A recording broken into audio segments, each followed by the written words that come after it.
Hello friends, Deepa की अतरंगी बातों की दुनिया में आप सबका एक बार फिर से स्वागत है। दोस्तों, हम सब ने बिल्ली को आते हुए देखकर चूहे को भागते हुए अवश्य देखा होगा, या फिर जंगल में शेर को आता हुआ देख हिरन और खरगोश जैसे जानवरों को भागते हुए अवश्य सुना होगा।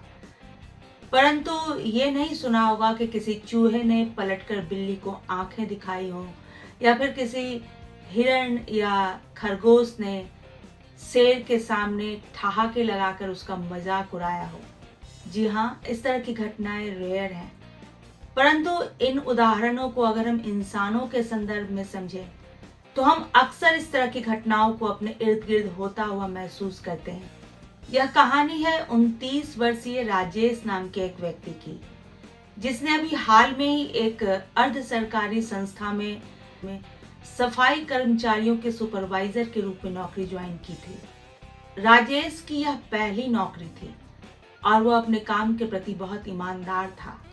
उसने सारे सफाई कर्मचारियों को बुलाया, उनके साथ एक मीटिंग की और उन्हें उनके काम समझा दिए। दिन बीतते गए।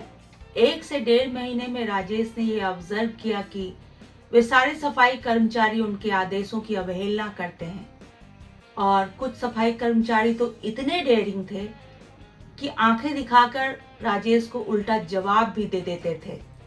राजेश ने किसी से इस बात की शिकायत नहीं की।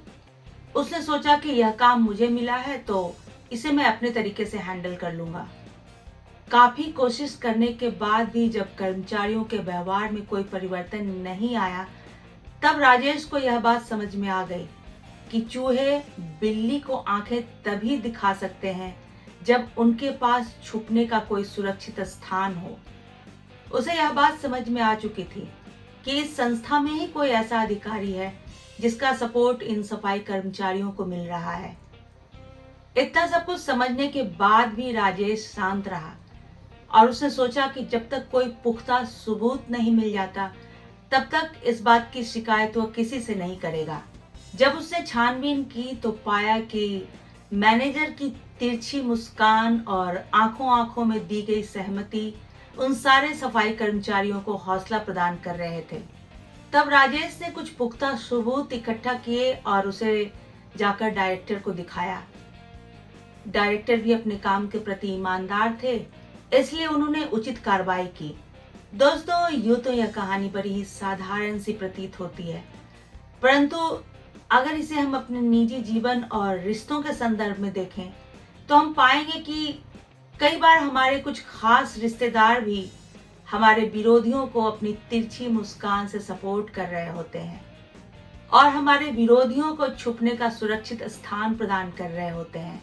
मेरे कहने का यह तात्पर्य बिल्कुल भी नहीं है कि हमें अपने उन रिश्तेदारों के साथ रिश्ते खराब कर लेने चाहिए, परंतु अगर हम अपने आप को सुरक्षित और व्यवस्थित रखना चाहते हैं तो हमें सतर्क अवश्य रहना चाहिए। दोस्तों, सतर्क बनिए, सुरक्षित रहिए, सोच बदलिए, जिंदगी बदल जाएगी।